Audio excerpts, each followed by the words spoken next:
Kehidupan Dewi yang damai di desa hancur saat suaminya, Rio, diam-diam menikah lagi. Demi martabat dan putrinya, Anya, Dewi memberanikan diri menghadiri pernikahan itu. Namun, di tengah upacara, putrinya yang polos justru mengambil mikrofon dan mengungkap rahasia yang mengejutkan semua orang, mengubah segalanya. Assalamualaikum warahmatullahi wabarakatuh. Kalian dari mana aja nih? Absen yuk, jangan lupa subscribe. Buat yang sudah subscribe, semoga selalu diberkahi kebaikan dan rezeki yang mengalir. Dinding bambu rumah kami yang sederhana selalu menjadi saksi bisu kebahagiaan dan kesedihan. Di desa kecil kami, Desa Harapan, setiap rumah memiliki cerita, dan kini, cerita rumahku terasa seperti sebuah ironi pahit. Aku, Dewi, seorang istri berhijab yang selalu berusaha menunaikan kewajibanku, merasa dunia di sekitarku runtuh perlahan. Suamiku, Rio, pria yang kusangka adalah nafas dan takdirku, kini perlahan menjauh. Setiap pagi, mentari Desa Harapan menyapa dengan sinarnya yang hangat, menembus celah-celah jendela, membangunkan kami dengan lembut. Dulu, pagi adalah waktu terindah. Aroma masakan sederhana yang kubuat, tawar yang Anya, putri sematawayang kami, dan senyum lelah Rio setelah semalaman menjaga kebun. Namun, kini, pagi terasa hambar, bahkan pahit. Senyum Rio semakin tipis, tawanya jarang terdengar, dan pandangannya seringkali kosong, seolah ada rahasia besar yang ia sembunyikan. Aku mencoba menepis prasangka buruk. Mungkin Rio lelah, pikirku. Pekerjaan di kebun semakin berat, harga panen tak menentu. Kehidupan di desa memang keras. Aku tahu itu. Aku selalu mencoba memahami, selalu mencoba mendukungnya. Bahkan ketika badanku sendiri terasa remuk redam oleh pekerjaan rumah tangga dan rasa sakit yang diam-diam menggerogoti. Aku selalu menyajikan teh hangat setiap ia pulang, memijat kakinya yang pegal, dan mendengarkan keluh kesahnya. Tapi jarak itu semakin nyata. Sentuhannya dingin, tatapannya tak lagi penuh cinta, dan percakapan kami hanya sebatas kebutuhan. Aku rindu masa-masa kami berbagi impian di bawah rembulan, merencanakan masa depan Anya, atau sekadar berpegangan tangan saat berjalan menyusuri pematang sawah. Kini, semua itu hanya tinggal kenangan yang menyakitkan. Bisikan-bisikan mulai merayap masuk ke telingaku, dibawa oleh angin desa yang berembus pelan. Awalnya hanya samar, seperti daun kering yang bergesekan, lalu semakin jelas, seperti riak air di sungai. Rio, ada perempuan lain. Begitu kata-kata itu berdengung. Aku mencoba mengabaikannya, hatiku menolak mempercayai. Rio adalah suamiku, ayah dari Anya. Tidak mungkin. Namun, bisikan itu tak kunjung reda. Para tetangga yang datang menanyakan kabar, matanya seringkali menyimpan simpati yang aneh. Mereka menatapku dengan sorot kasihan, seolah aku adalah korban yang menunggu disembelih. Aku tahu ada sesuatu yang tidak beres. Firasat seorang istri, mungkin, atau hanya paranoidku semata. Aku melihat perubahan pada Rio. Ia lebih sering keluar rumah, pulang larut malam dengan alasan pekerjaan tambahan.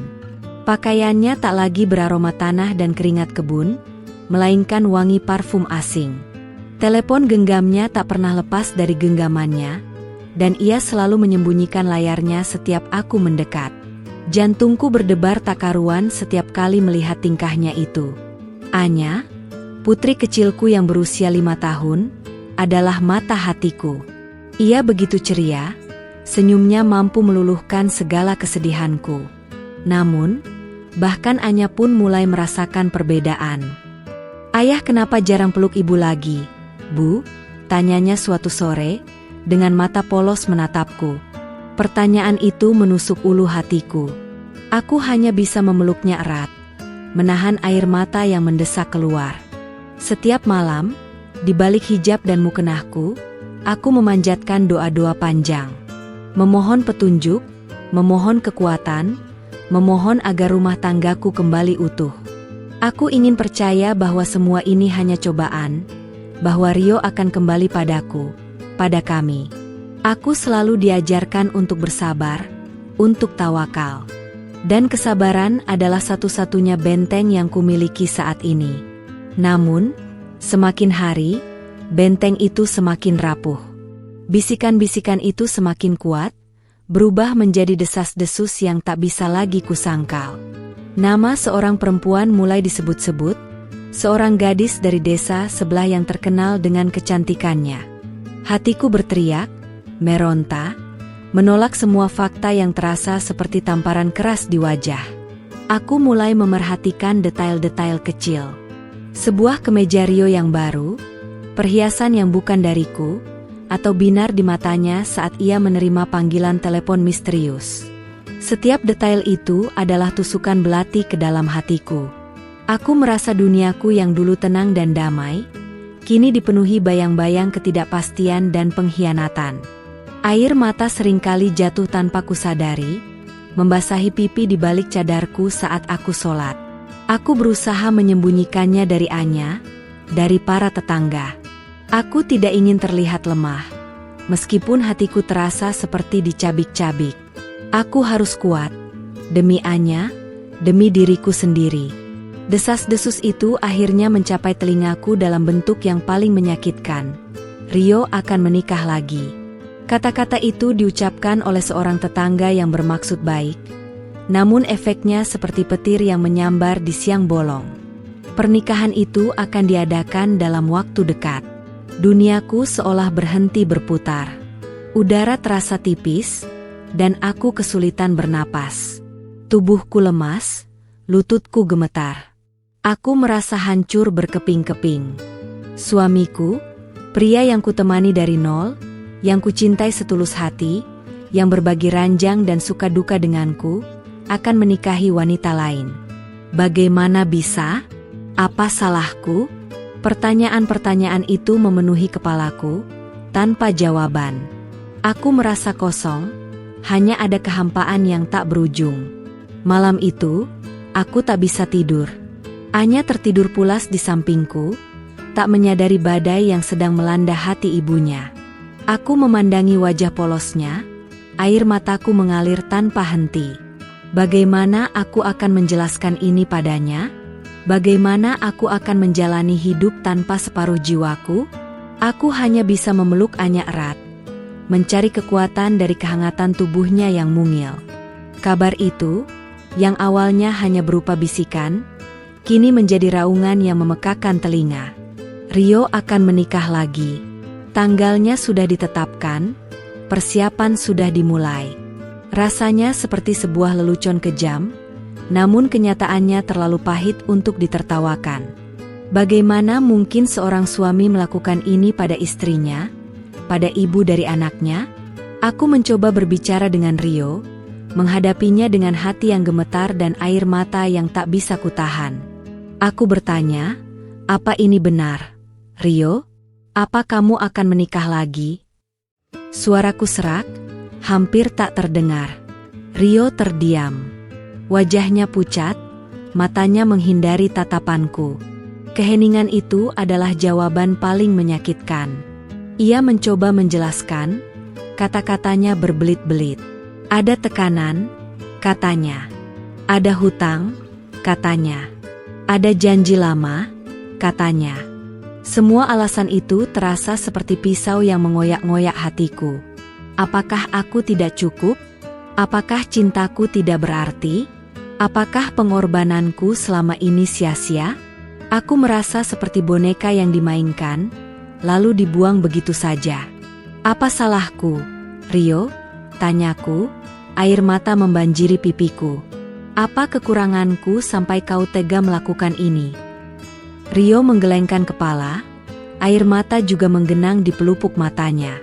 Ia tidak menjawab pertanyaanku, hanya meminta maaf berulang kali. Permintaan maaf yang tidak berarti apa-apa di tengah rasa sakit yang begitu mendalam. Aku ingat saat kami pertama kali bertemu. Di pematang sawah, senja yang memerah menjadi saksi bisu awal cinta kami. Dia adalah pria sederhana, pekerja keras, dan penuh janji. Janji untuk selalu menjagaku, untuk selalu mencintaiku.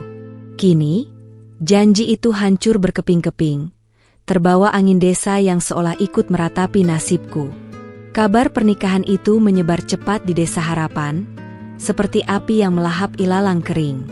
Para tetangga mulai berdatangan, ada yang membawa simpati, ada yang membawa gosip, ada pula yang membawa penghakiman. Kasihan sekali Dewi, kata mereka. Pantas saja dia kurus kering, ternyata suaminya mau kawin lagi. Aku mendengar semuanya. Setiap kata terasa seperti duri yang menusuk jantungku. Aku mencoba tegar, membalas senyum simpan mereka dengan senyum tipis. Aku tidak ingin mereka melihatku hancur. Meskipun di dalam, aku benar-benar hancur.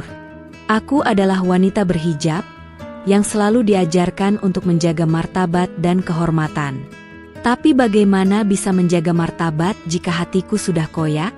Anya, putri kecilku, mulai merasakan ketegangan di rumah. Ia melihat ibunya sering termenung, melihat ayahnya pulang larut malam dengan wajah muram. Ayah kenapa? Bu, ayah tidak suka sama Anya lagi? Tanyanya suatu pagi. Aku memeluknya erat, menahan isak tangis yang mendesak. Bagaimana aku bisa menjelaskan rumitnya dunia orang dewasa ini pada anak sekecil dia? Aku mencoba mencari kekuatan dalam doaku. Setiap sujud, setiap ayat yang kubaca, aku memohon agar diberikan ketabahan. Allah tidak akan menguji hambanya di luar batas kemampuannya, begitu selalu kukatakan pada diriku sendiri. Tapi ujian kali ini terasa begitu berat, begitu mematikan. Para kerabat Rio pun mulai datang. Mereka memintaku mengerti, memintaku ikhlas. Seolah-olah pernikahan kedua ini adalah sesuatu yang lumrah dan harus kuterima dengan lapang dada. Aku menatap mereka satu persatu, mata mereka memancarkan rasa bersalah yang samar, namun tak ada satupun yang benar-benar membelaku. Aku merasa sendiri, sangat sendiri. Dunia yang dulu kulihat penuh warna, kini hanya abu-abu. Aku kehilangan selera makan, tidurku tak nyenyak, dan setiap detik terasa seperti siksaan. Aku berjalan di desa dengan kepala tertunduk, menghindari tatapan mata para tetangga yang penuh rasa ingin tahu. Hari-hari berlalu, semakin mendekati tanggal pernikahan itu. Setiap langkah yang kuambil terasa berat, seolah kakiku terbebani timah.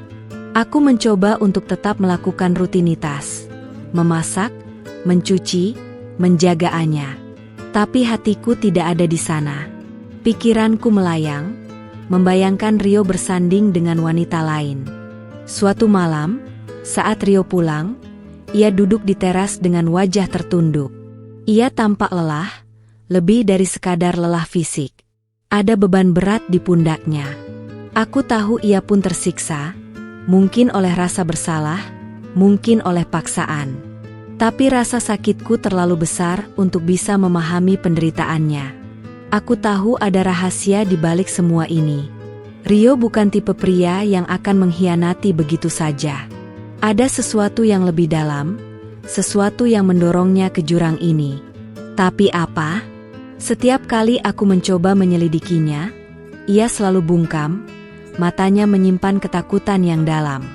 Aku mulai mendengar nama mempelai wanitanya, Anggun, putri dari seorang pengusaha kaya di desa sebelah, yang konon memiliki pengaruh besar. Apakah ini ada hubungannya dengan hutang-hutang Rio? Atau ada hal lain yang lebih gelap? Pikiran-pikiran ini memenuhi benakku, membuatku semakin gelisah. Kebingungan dan kesedihan terus menyelimutiku. Aku tahu aku tidak bisa terus-menerus terpuruk.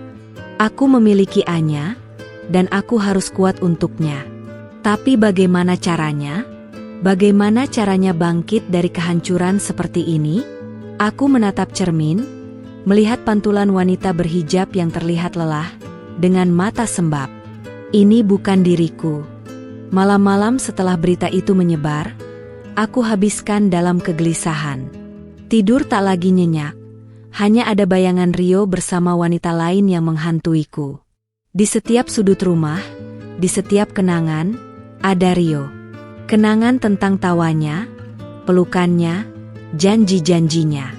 Semua itu kini terasa seperti hantu yang menertawakanku. Keluargaku dari desa sebelah datang menjenguk. Ibu memelukku erat, air matanya tumpah di bahuku. "Pulanglah, Nak. Jangan di sini lagi," katanya, suaranya parau. Ayah hanya terdiam, tatapannya penuh kemarahan dan kesedihan. Mereka ingin aku pergi, meninggalkan semua ini, melarikan diri dari kenyataan pahit. Banyak tetangga yang juga menasihatiku. "Jangan datang, Dewi. Itu hanya akan menambah sakit hatimu," kata seorang ibu-ibu. "Tunjukkan saja pada mereka bahwa kamu wanita terhormat, tak perlu mengemis simpati," imbuh yang lain. Nasihat-nasihat itu masuk ke telingaku, namun tak ada satupun yang bisa mengubah keputusanku. Sebuah ide gila tiba-tiba muncul di benakku, seperti kilat di tengah badai. Aku akan datang ke pernikahan itu. Ya, aku akan hadir. Ide itu begitu kuat, begitu mengikat. Ada suara dalam hatiku yang mengatakan, "Dewi, kamu harus ke sana." Mengapa aku harus hadir? Pertanyaan itu terus berputar di kepalaku. Apakah untuk membuat keributan? Tidak, aku bukan tipe orang seperti itu. Apakah untuk mengemis belas kasihan? Sama sekali tidak.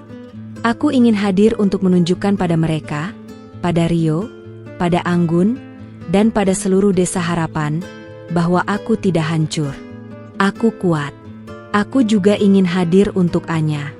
Putriku harus tahu bahwa ibunya adalah wanita yang bermartabat, yang berani menghadapi kenyataan. Ia harus melihat bahwa meskipun ayahnya melakukan ini, ibunya tetap berdiri tegak. Ini bukan tentang Rio dan Anggun lagi, ini tentang aku dan Anya. Keputusan itu tidak mudah. Aku tahu risikonya. Hatiku akan kembali tercabik-cabik melihat Rio bersanding dengan wanita lain. Aku akan menjadi tontonan, bahan gunjingan. Tapi entah mengapa, rasa takut itu kalah dengan keinginan untuk menunjukkan kekuatanku. Ini adalah pertarungan martabatku. "Kamu yakin, Nak?" tanya ibu, ketika aku menyampaikan keputusanku. Matanya memancarkan kekhawatiran yang mendalam. "Apa yang ingin kamu capai di sana?" Aku hanya bisa menggelengkan kepala. Aku tidak tahu apa yang akan kucapai, tapi aku tahu aku harus pergi. Ada sesuatu yang mendorongku, kekuatan yang tak bisa kujelaskan. Aku mulai mempersiapkan diri. Bukan mempersiapkan hati, karena hatiku sudah hancur. Tapi mempersiapkan fisik dan mental. Aku ingin terlihat tenang, meskipun badai mengamuk di dalam diriku. Aku akan memakai baju terbaikku, hijab paling rapi, dan senyum yang kupaksakan. Aku akan pergi sebagai Dewi, istri Rio, dan ibu dari Anya. Anya, dalam kepolosannya, bertanya, "Bu, kita mau ke pesta ayah." Matanya berbinar. Ia mendengar bisikan tentang pesta, namun tak tahu arti sebenarnya. Aku hanya bisa mengangguk, mengusap kepalanya lembut. "Iya, Nak, kita akan ke pesta ayah." Aku tahu, ini akan menjadi momen yang sulit baginya juga. Di malam hari, setelah Anya tertidur, aku berbicara pada diriku sendiri di depan cermin. "Kamu bisa, Dewi. Kamu kuat. Kamu harus kuat."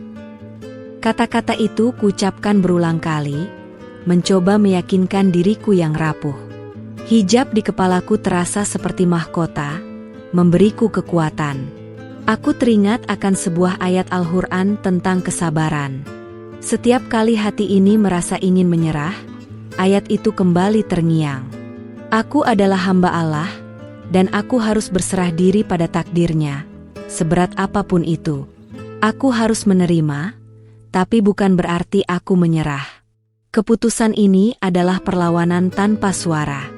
Perlawanan terhadap pengkhianatan, perlawanan terhadap rasa sakit.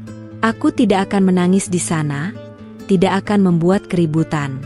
Aku hanya akan hadir, sebagai saksi bisu dari akhir sebuah kisah dan awal dari sebuah ketidakpastian.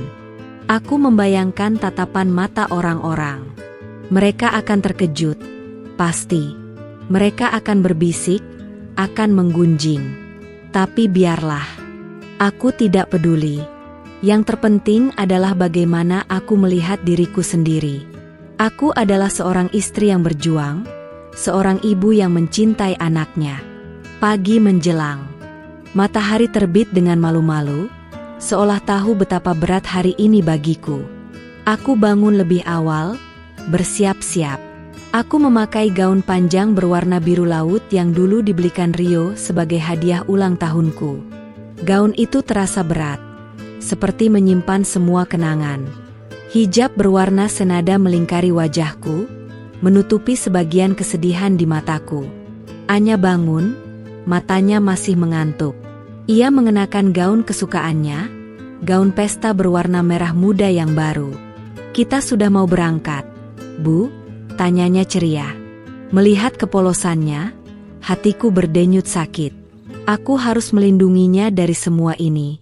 Aku mengambil tas kecil, memasukkan beberapa barang penting. Tidak ada persiapan khusus, hanya niat kuat yang menggerakkan langkahku. Aku menatap rumah kami sekali lagi, rumah yang penuh dengan kenangan. Apakah ini akan menjadi yang terakhir kaliku masuk ke dalamnya sebagai istri Rio? Pertanyaan itu menggantung di udara, tanpa jawaban. Dengan langkah mantap, namun hati yang bergejolak, aku menggandeng tangan Anya. Kami berjalan keluar, meninggalkan rumah kami, menuju takdir yang tak terduga. Sebuah langkah yang akan mengubah segalanya. Pagi itu, udara Desa Harapan terasa berat, seolah ikut merasakan beban di hatiku. Mentari bersinar cerah, namun kehangatannya tak mampu menembus dinginnya perasaanku. Dengan gaun biru laut dan hijab senada yang membingkai wajah, aku mencoba tampil setegar mungkin. Aku harus kuat. Bukan hanya untuk diriku, tetapi juga untuk Anya. Anya, putri kecilku, dengan gaun merah muda kesayangannya, tampak begitu ceria. Ia melompat-lompat kecil di sampingku, tangannya menggenggam erat jemariku. "Ayah pasti senang kita datang ke pestanya, Bu," ucapnya polos. Setiap kata-katanya adalah belati yang menusuk hatiku, namun aku hanya bisa tersenyum tipis, mengusap kepalanya. Aku tak kuasa menjelaskan kebenaran pahit padanya. Perjalanan menuju rumah calon mertua Rio, tempat pernikahan akan dilangsungkan, terasa sangat panjang. Meskipun jaraknya tidak terlalu jauh, setiap langkah terasa seperti menyeret beban 1000 kilo. Mata para tetangga yang berpapasan dengan kami, yang awalnya penuh simpati, kini berubah menjadi tatapan terkejut, seolah tak percaya kami benar-benar datang. Bisikan-bisikan mengikuti langkah kami, seperti gumaman lebah yang menyakitkan. "Lihat itu, Dewi datang. Berani sekali dia." Kasihan Anya, masih kecil sudah jadi korban. Aku pura-pura tidak mendengar. Kepala tegak, pandangan lurus ke depan. Aku tahu semua mata tertuju padaku, pada kami. Tapi aku tidak akan membiarkan mereka melihat keruntuhanku. Aku akan menunjukkan bahwa aku, Dewi, bukanlah wanita yang mudah menyerah. Sepanjang perjalanan, kenangan demi kenangan berkelebat di benakku. Masa-masa awal pernikahan kami dengan Rio. Rio yang selalu memuji masakanku, Rio yang selalu memelukku erat setelah lelah bekerja, Rio yang selalu tersenyum hangat saat melihat Anya. Semua kenangan indah itu kini terasa seperti mimpi buruk yang indah, yang tak mungkin bisa kuraih kembali. Dulu, kami pernah berjalan bergandengan tangan di jalanan desa ini, penuh tawa dan canda. Kini, aku berjalan sendiri, dengan Anya di sisiku, menuju pernikahan pria yang pernah berjanji sehidup semati denganku.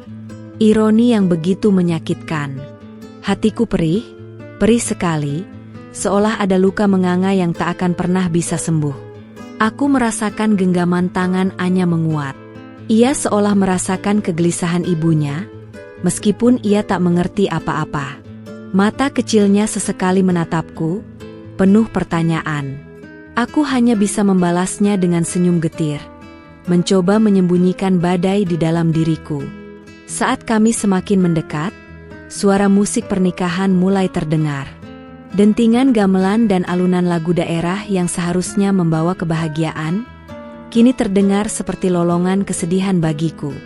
Setiap nada adalah pengingat betapa tidak berartinya aku dalam kehidupan Rio saat ini. Di kejauhan, tenda-tenda berwarna-warni sudah terlihat, dipenuhi oleh orang-orang. Para tamu berdatangan, mengenakan pakaian terbaik mereka, bersiap untuk merayakan kebahagiaan. Kebahagiaan yang dicuri dariku, kebahagiaan yang dibangun di atas reruntuhan rumah tanggaku. Dadaku sesak. Rasanya sulit sekali bernapas. Aku ingin lari, ingin bersembunyi.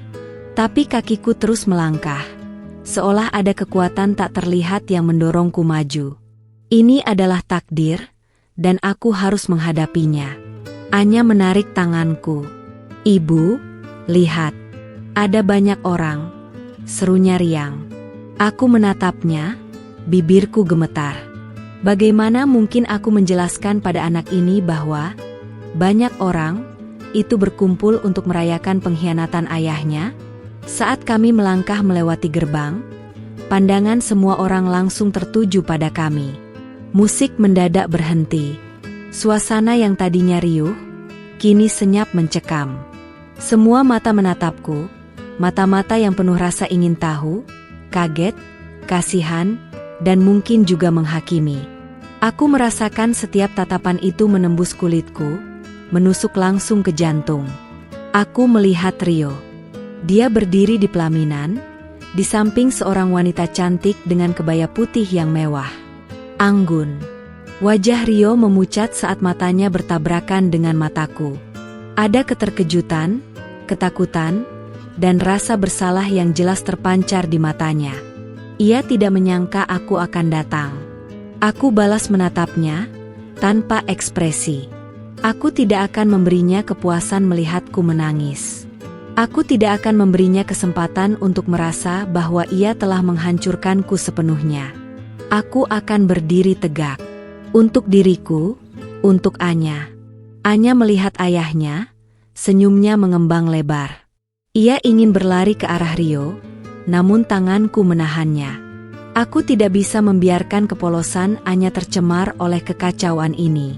Aku hanya bisa menggenggam erat tangannya, memberinya kekuatan, dan mencari kekuatan dari sentuhannya.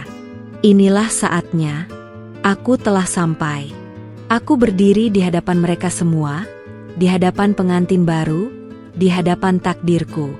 Sebuah babak baru dalam hidupku akan dimulai, dan aku tidak tahu apakah aku akan selamat dari badai ini. Suasana hening yang mencekam menyelimuti area pernikahan. Dentingan gamelan yang tadinya riuh, kini terhenti total. Semua mata tertuju pada kami, pada diriku yang berhijab dengan gaun biru laut, dan Anya, putriku yang polos dengan gaun merah mudanya. Rasanya seperti semua udara di sekitarku lenyap, digantikan oleh tatapan ribuan pasang mata yang menusuk.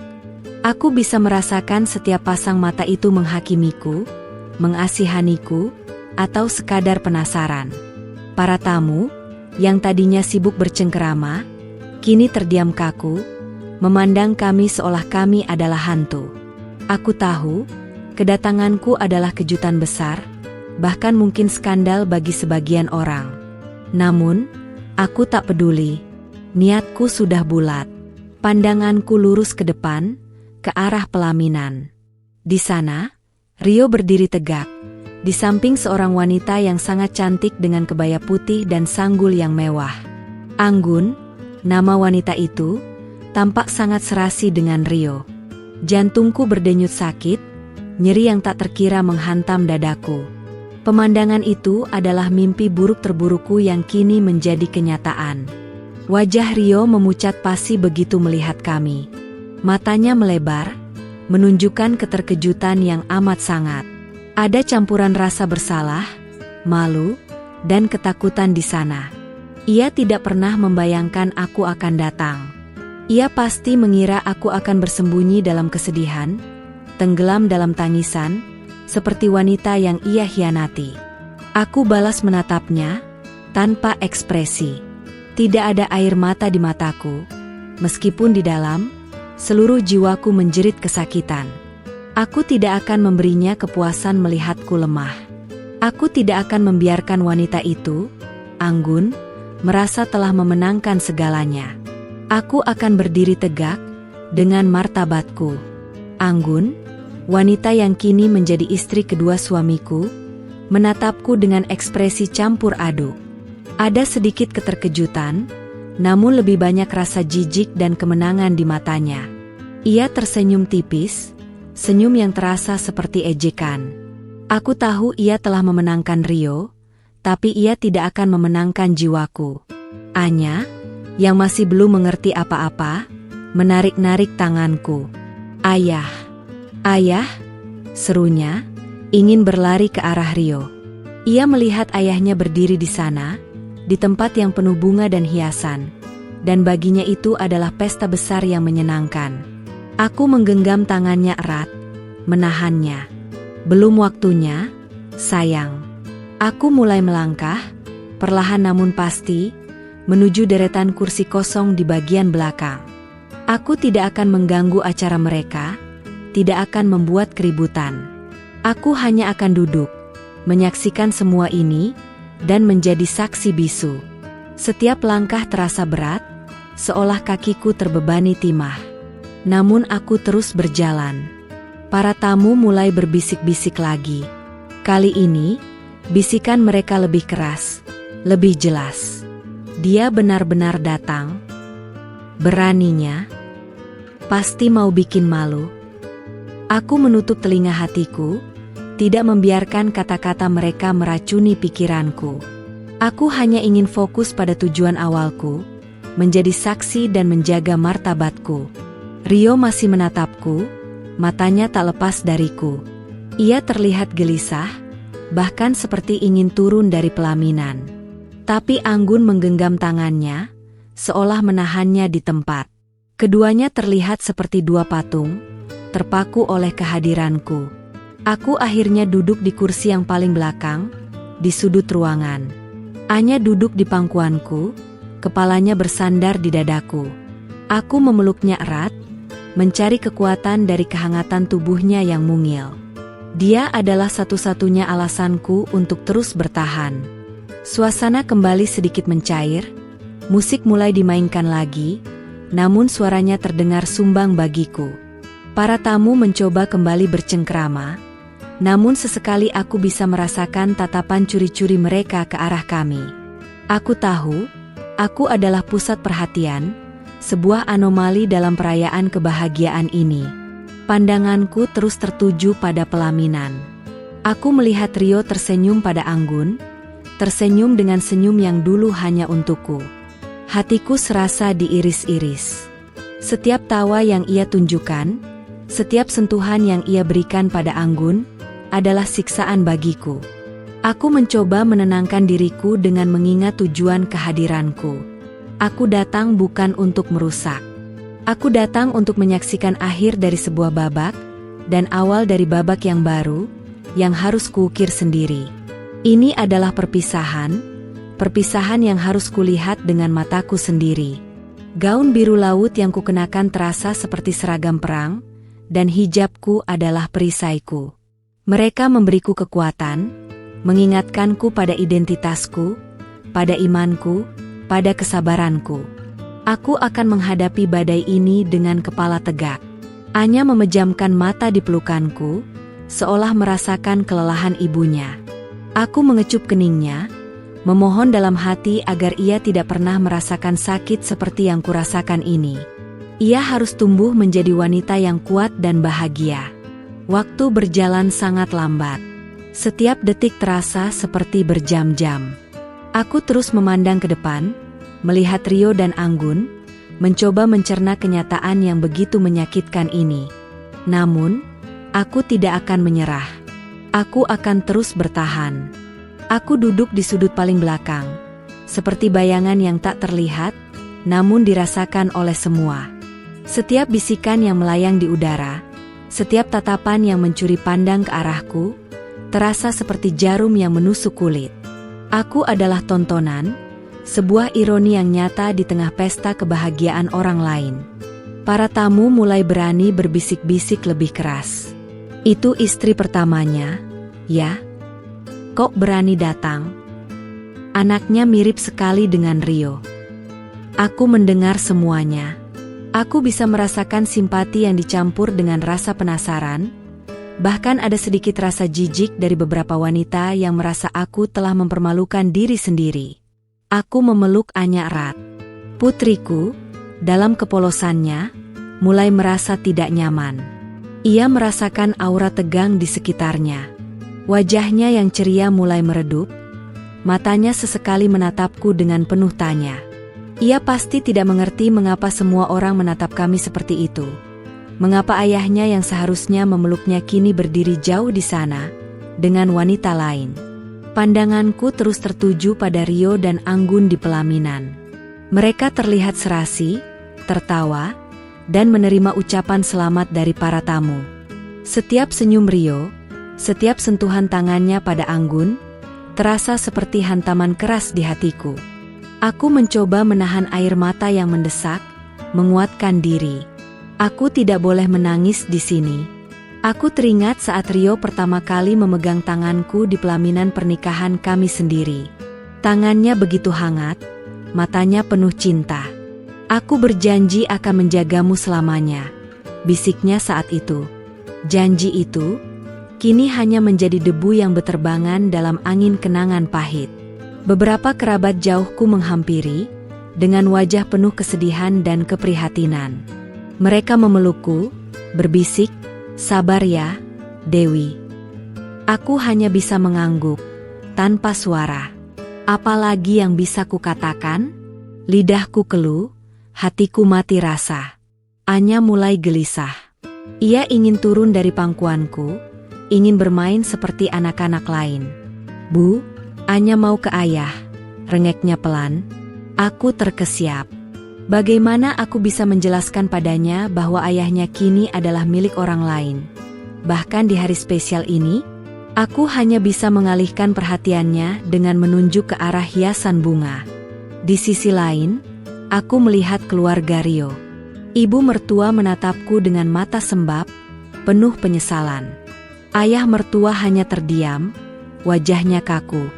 Mereka tahu kebenaran, mereka tahu mengapa semua ini terjadi. Tapi mereka memilih diam, membiarkan Rio menikah lagi. Aku melihat Anggun sesekali melirikku. Ada ekspresi kemenangan di matanya, namun juga sedikit kegelisahan. Ia mungkin tidak menyangka aku akan datang. Ia mungkin berpikir aku akan tenggelam dalam kesedihan di rumah, membiarkan mereka berbahagia. Tapi aku datang, aku hadir. Tiba-tiba, mata Rio bertemu lagi dengan mataku. Kali ini, tatapannya lebih lama, lebih dalam. Ada kesedihan yang mendalam di sana, rasa sakit, dan mungkin penyesalan. Aku melihatnya, dan hatiku berdesir. Apakah ia benar-benar menyesal? Atau ini hanya sandiwara? Aku mencoba membaca pikirannya, namun wajahnya terlalu keruh. Ia hanya terdiam, pandangannya tertuju padaku, lalu beralih ke Anya yang berada di pelukanku. Ada kerinduan yang jelas di matanya saat melihat putri kecil kami. Kerinduan itu justru menambah perih di hatiku. Anya mendongak, matanya menatap ayahnya. Ia melambaikan tangan kecilnya. Rio nyaris membalas, namun Anggun menarik tangannya. Pemandangan itu, sekali lagi, adalah tusukan belati ke hatiku. Putriku yang polos, tak diacuhkan oleh ayahnya di hari bahagia ini. Aku tahu, aku tidak bisa tinggal lama-lama. Setiap detik di sini adalah siksaan. Tapi ada sesuatu yang menahanku. Rasa penasaran, mungkin, atau keinginan untuk menyaksikan sampai akhir. Atau mungkin, menunggu sebuah keajaiban yang tak mungkin terjadi. Para tamu mulai menyantap hidangan. Aroma masakan yang lezat seharusnya membuatku lapar. Namun perutku terasa mual. Aku tidak bisa makan, tidak bisa minum. Semua indraku hanya terfokus pada rasa sakit yang menggerogoti. Hijabku terasa berat, namun ia adalah pelindungku. Ia menyembunyikan sebagian besar air mata yang ingin tumpah, menyembunyikan ekspresi kesedihan yang tak ingin kutunjukkan. Aku akan terus memakai hijab ini sebagai simbol kekuatanku, bahkan di tengah kehancuran ini. Anya menyandar di bahuku, napasnya teratur. Ia mungkin tertidur. Aku membelai rambutnya lembut, mencium keningnya. Kaulah duniaku, Nak. Kaulah alasanku untuk tetap bernapas. Waktu terasa melambat, seolah setiap detik disiksa oleh penantian. Suara musik yang kembali mengalun, percakapan samar para tamu, dan tawa yang sesekali terdengar, semuanya terasa seperti suara-suara di dunia lain, jauh dari kehampaan yang kurasakan. Aku hanyalah seonggok daging yang duduk di sudut, menyaksikan kehancuran hatiku sendiri. Anya tertidur di pelukanku, kepalanya bersandar nyaman di dadaku. Napasnya teratur, damai. Aku bersyukur ia bisa menemukan kedamaian di tengah badai yang melanda ibunya. Ia adalah satu-satunya sumber kekuatanku saat ini, pengingat bahwa aku harus terus berjuang, meskipun rasanya ingin menyerah. Pandanganku terus tertuju pada pelaminan. Kini, Rio dan Anggun sedang menjalani prosesi utama. Mereka bertukar cincin. Kilauan emas di jari mereka terasa seperti bara api yang membakar mataku. Aku melihat Rio, matanya terlihat kosong, namun ia tetap tersenyum. Senyum yang dipaksakan, mungkin, atau memang senyum kebahagiaan yang tak pernah lagi kulihat darinya. Hatiku perih sekali. Kenangan saat Rio menyematkan cincin di jari manisku, bisikan janji setianya, semua itu berputar di kepalaku, seperti film lama yang diputar ulang dengan akhir yang tragis.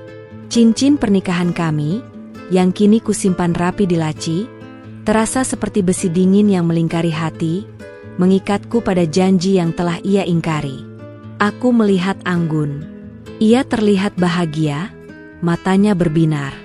Ia memenangkan Rio, memenangkan posisi sebagai istri. Tapi apakah ia tahu apa yang telah ia hancurkan? Apakah ia tahu rasa sakit yang kini menggerogoti diriku?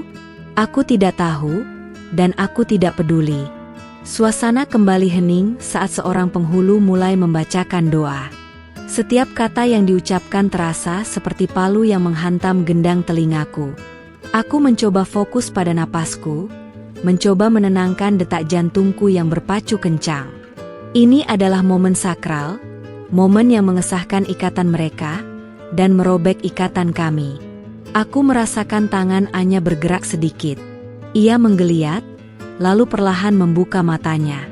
Ia menatapku, lalu tatapannya beralih ke pelaminan. Matanya membulat, menatap ayahnya yang berdiri di sana dengan wanita lain. Keheningan yang tadinya mencekam, kini terasa semakin berat dengan hadirnya tatapan polos Anya. Anya mendongak menatapku. "Ayah, kenapa ada ibu lain?" tanyanya pelan. Suaranya kecil, namun terdengar jelas di telingaku.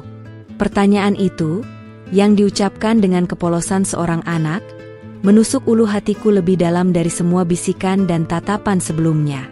Hatiku remuk redam. Aku tidak tahu harus menjawab apa. Bagaimana aku bisa menjelaskan konsep poligami, pengkhianatan, dan rasa sakit pada anak sekecil Anya? Aku hanya bisa memeluknya erat, mencium rambutnya. Air mata yang selama ini kutahan, kini mendesak keluar, membasahi ujung hijabku.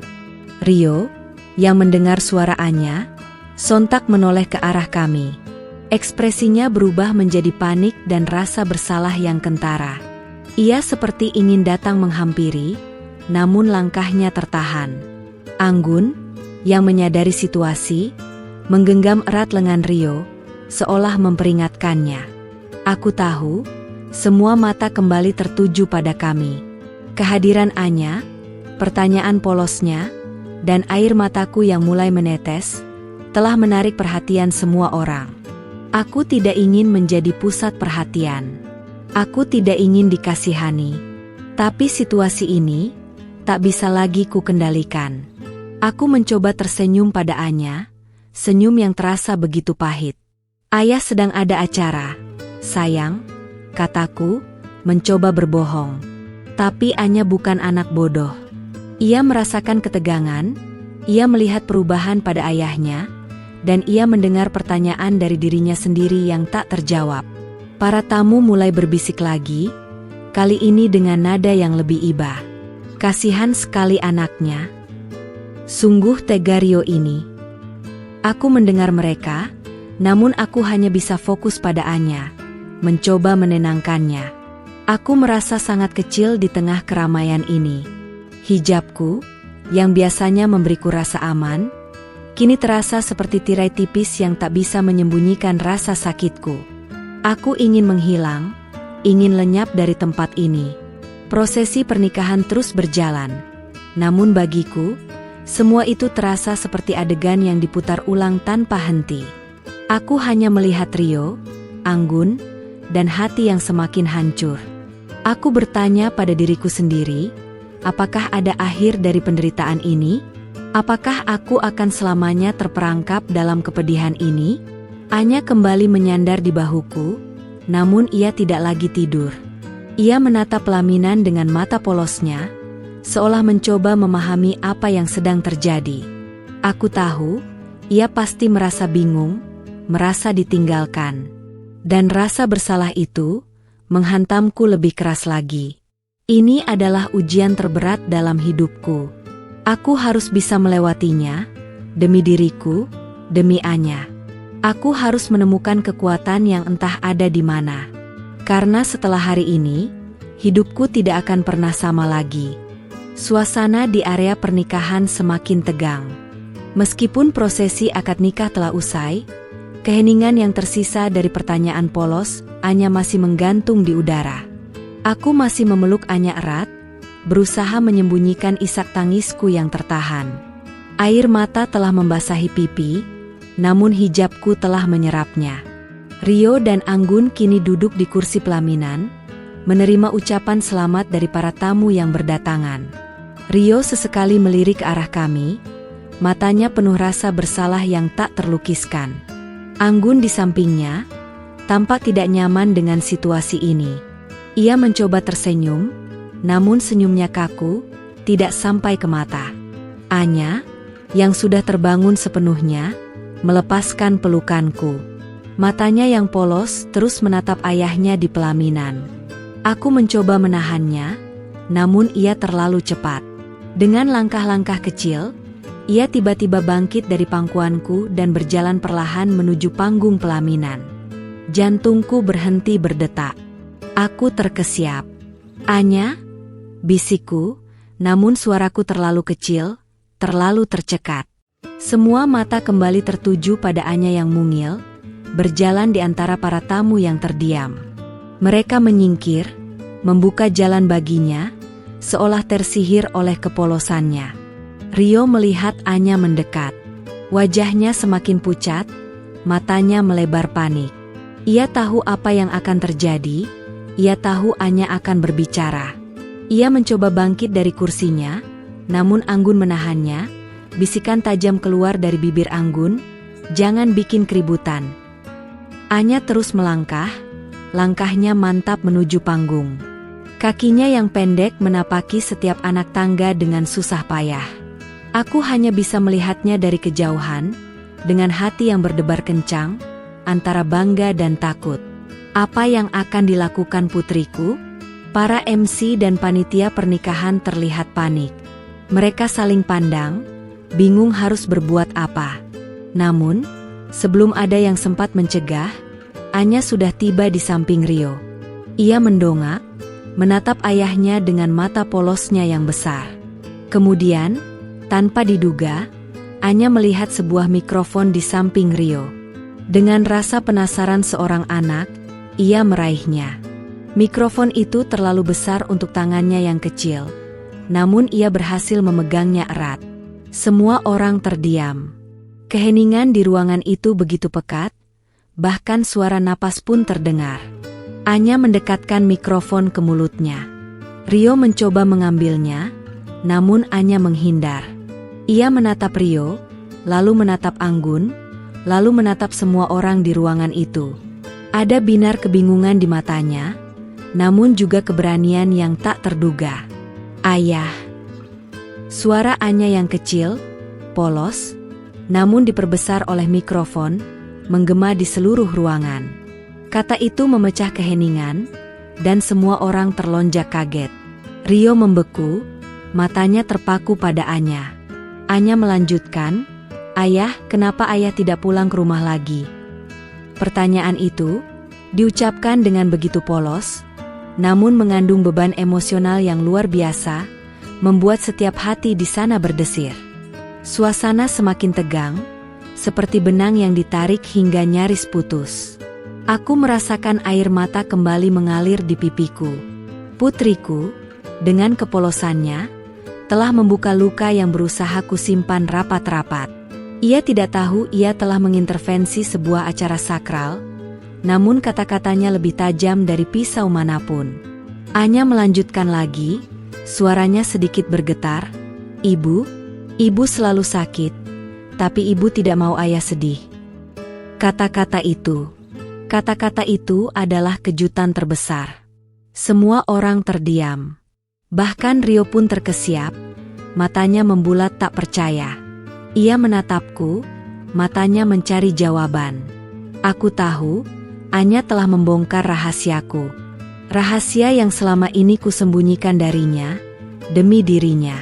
Aku telah menderita sakit parah selama berbulan-bulan, sebuah penyakit langka yang menggerogoti tubuhku perlahan. Aku tidak ingin Rio tahu, tidak ingin ia khawatir, tidak ingin ia terbebani. Aku ingin ia bahagia, bahkan jika kebahagiaannya bukan bersamaku. Aku tahu, penyakitku adalah alasan mengapa Rio semakin menjauh, atau setidaknya, itu yang aku kira. Tapi kini, Anya telah mengungkapkannya. Dengan kepolosannya, ia telah menyingkap tabir rahasia yang selama ini kubungkus rapat.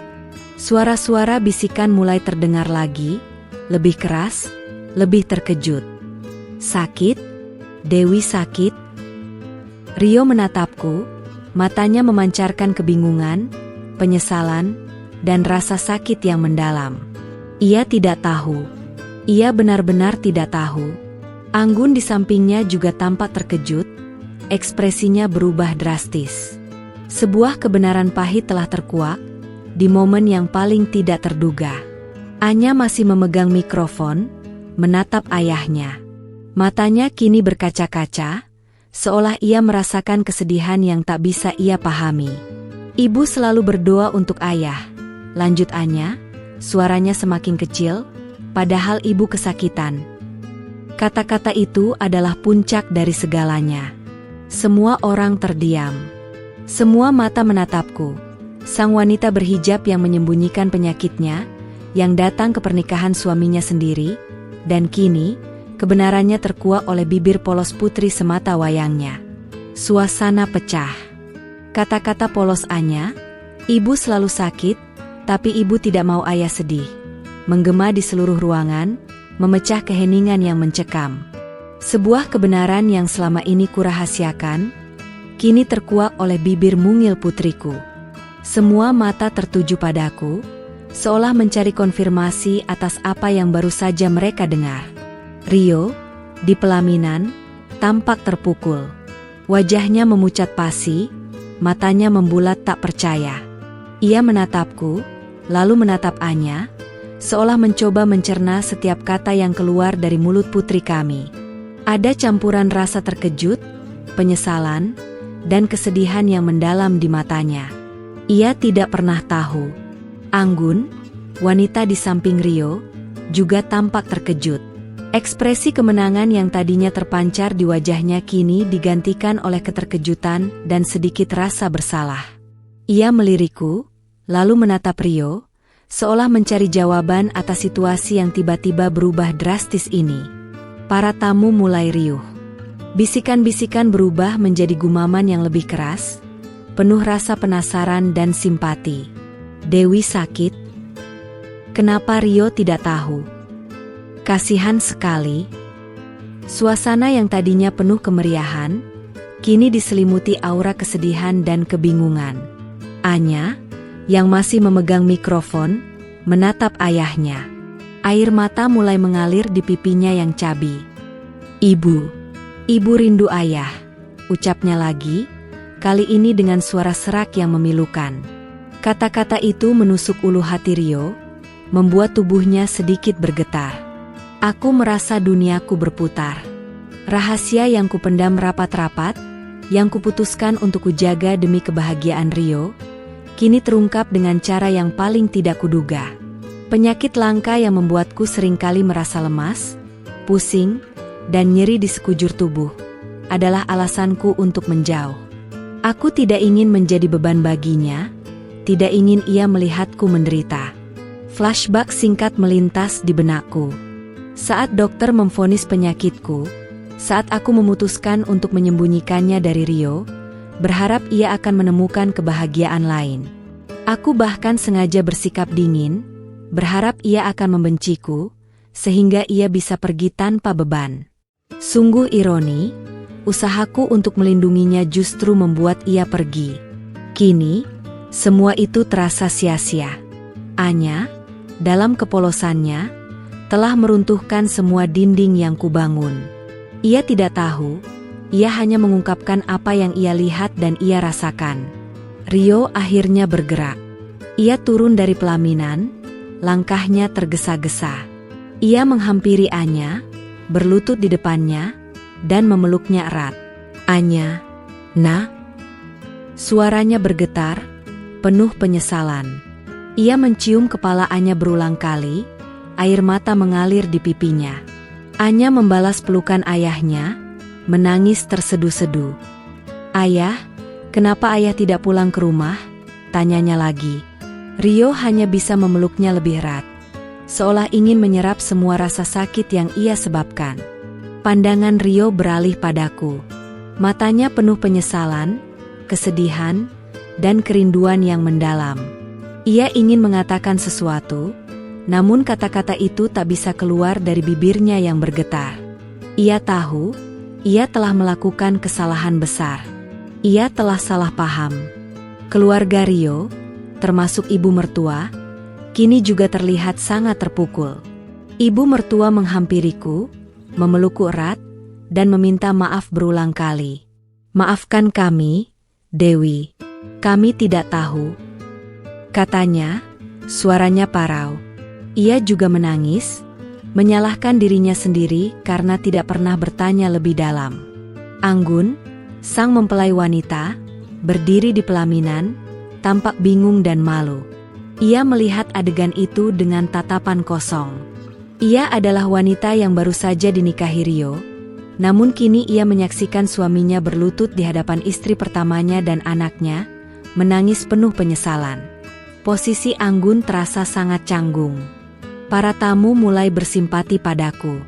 Bisikan-bisikan mereka kini berubah menjadi ucapan dukungan dan doa. Semoga Dewi cepat sembuh. Semoga Rio bisa memperbaiki kesalahannya. Aku hanya bisa mengangguk, tanpa suara, masih terkejut dengan semua yang terjadi. Rio bangkit, ia menghampiriku. Langkahnya berat, seolah setiap langkah penuh dengan penyesalan. Ia berdiri di depanku, matanya menatapku lurus. "Dewi, maafkan aku," bisiknya, suaranya nyaris tak terdengar. Ia mencoba meraih tanganku, namun aku masih terpaku. Aku melihat ketulusan di matanya, kesedihan yang mendalam, dan penyesalan yang tak terhingga. Apakah ini semua benar? Apakah Rio benar-benar tidak tahu? Apakah ia telah dimanipulasi? Pikiran-pikiran itu memenuhi benakku. Mungkin Rio telah salah paham tentang penyakitku. Mungkin ia berpikir aku sengaja menjauhinya, atau bahkan meninggalkannya. Dan entah siapa yang telah memanipulasi informasi itu, sehingga Rio memutuskan untuk menikah lagi. Di tengah keramaian dan kekacauan, aku hanya bisa menatap Rio, ayah dari putriku. Sebuah kebenaran telah terkuak. Namun kebenaran ini meninggalkan luka yang terlalu dalam. Apa yang akan terjadi selanjutnya? Aku tidak tahu. Tapi satu hal yang pasti, hidupku tidak akan pernah sama lagi. Keheningan yang mencekam kembali menyelimuti ruangan, namun kali ini bukan keheningan karena kejutan, melainkan keheningan yang penuh dengan makna, penyesalan, dan pertanyaan tak terucap. Rio berdiri di hadapanku, tangannya terulur, matanya memancarkan rasa bersalah yang teramat dalam. Anya masih memeluk kakinya, sesekali mendongak menatap ayahnya. Dewi, aku tidak tahu. Bisiknya lagi, suaranya parau, penuh keputusasaan. Ia mencoba menjelaskan, namun kata-katanya tercekat di tenggorokan. Air mata masih membasahi pipinya. Aku melihat ketulusan di matanya, penyesalan yang begitu nyata, dan hatiku berdesir. Anggun, yang tadinya berdiri kaku di pelaminan, kini turun. Ia menghampiri kami, wajahnya pucat. Ada rasa malu, marah, namun juga sedikit simpati di matanya. Ia menatap Rio, lalu menatapku. Rio, apa maksud semua ini? Tanyanya, suaranya bergetar. Rio menoleh ke Anggun, lalu kembali menatapku. Aku tidak tahu Dewi sakit. Ucapnya, seolah menjelaskan pada Anggun dan semua orang yang ada di sana. Aku pikir Dewi sudah tidak mencintaiku, sudah menyerah. Sebuah alur cerita terungkap. Ternyata, pihak keluarga Anggun, yang memang memiliki pengaruh dan hutang budi dari keluarga Rio, telah memanipulasi Rio. Mereka menyebarkan desas-desus bahwa aku sengaja menjauh dan ingin berpisah. Bahkan menuduhku berselingkuh karena seringkali ku menolak kedekatan Rio saat badanku terlalu lemah. Mereka menawarkan bantuan finansial untuk kebun Rio yang sedang terpuruk, dengan syarat Rio harus menikahi Anggun. Rio yang tertekan dan salah paham, akhirnya setuju. Aku menatap Rio, mataku berkaca-kaca. Jadi, selama ini ia salah paham. Ia mengira aku sengaja menjauh, padahal aku hanya ingin melindunginya. Sakit di hatiku bercampur dengan rasa lega yang samar. Setidaknya, ia tidak berkhianat dengan sengaja, ia hanya korban manipulasi. Anya melepaskan pelukan ayahnya. Ia mendongak ke arahku, lalu ke ayahnya. Ia seolah merasakan betapa rumitnya situasi ini, meskipun ia tak mengerti sepenuhnya. Rio mencoba meraih tanganku lagi. Kali ini, aku tidak menolak. Tangannya dingin, namun ada kehangatan yang mengalir dari sentuhannya. Dewi, kumohon, maafkan aku. Aku akan perbaiki semuanya. Namun, tidak semudah itu. Ada Anggun di sini, yang kini adalah istri sahnya. Ada puluhan tamu yang menyaksikan semua ini. Dan ada luka yang terlalu dalam di hatiku yang tidak bisa sembuh begitu saja. Para tamu mulai berbisik lagi, kali ini dengan nada yang berbeda. Simpati yang mendalam untukku, kemarahan terhadap keluarga Anggun, dan rasa kasihan pada Rio yang telah dimanipulasi. Suasana menjadi sangat kacau. Beberapa tamu mulai meninggalkan acara, tidak tahan dengan drama yang terjadi. Keluarga Anggun, yang berada di belakang, kini tampak sangat malu. Mereka mencoba membela diri, namun bukti dari bibir polos Anya dan reaksi Rio sudah terlalu jelas. Citra mereka hancur seketika. Anya, kau memang pahlawan ibu, bisikku pada Anya, memeluknya erat.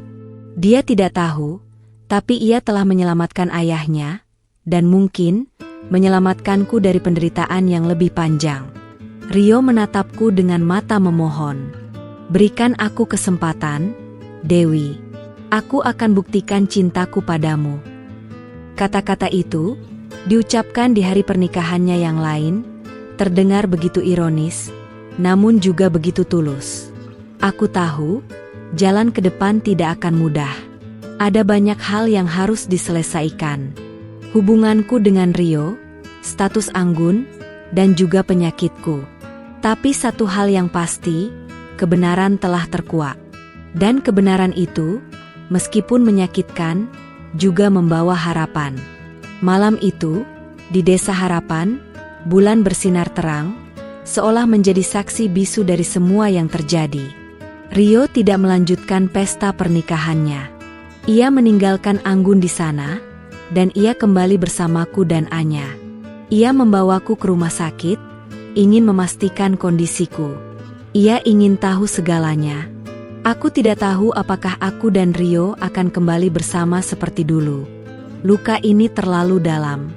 Tapi setidaknya, ada harapan. Harapan akan kebenaran, harapan akan pemahaman. Dan semua itu dimulai dari keberanian seorang anak kecil yang mengambil mikrofon dan berbicara. Masa depan kami masih belum tertulis. Sebuah lembaran baru telah terbuka. Apakah akan penuh dengan kebahagiaan, atau masih akan ada air mata? Aku tidak tahu. Tapi aku akan menghadapinya, dengan keyakinan bahwa Allah tidak akan membebani hambanya di luar batas kemampuannya. Dan aku akan selalu memiliki Anya, mutiara hatiku, yang telah menunjukkan padaku bahwa kebenaran, sekecil apapun itu, selalu akan menemukan jalannya.